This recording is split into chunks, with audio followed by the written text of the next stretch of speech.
আসসালামু আলাইকুম। আজকে শেয়ার করব সুন্দর একটি গলার ডিজাইন কাটিং ভিডিও। তো গলা কাটিং করার জন্য এখানে আমি প্রথমে গলার চওড়ার মাপ নিয়ে নিচ্ছি। গলার চওড়া হবে 5 ইঞ্চি।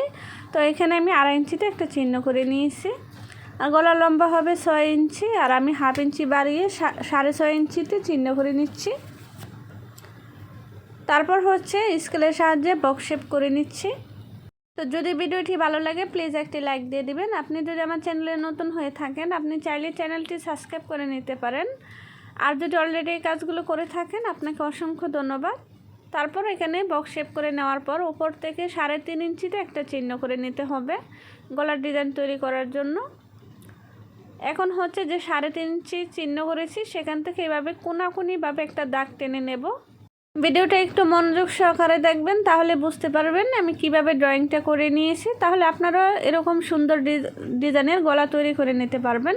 এখন এখান থেকে যা আছে তার অর্ধেক নিতে হবে। এখানে 4 ইঞ্চি আছে, তো আমি 2 ইঞ্চিতে একটা চিহ্ন করে নিয়েছি। তারপর নিচের দিক থেকে রাউন্ড করে একটা পাতা শেপ দিয়ে নিচ্ছি। বন্ধ পাশের কোণা থেকে ধরে একদম মিডল বরাবর যে চিহ্ন করে নিয়েছি সেখান পর্যন্ত একটা পাতা শেপ দিয়ে নিয়েছি। তারপর সেখান থেকে আরও একটা পাতা শেপ দিয়ে নিচ্ছি। ভিডিওটা একটু মনোযোগ সহকারে দেখবেন, তাহলে বুঝতে পারবেন।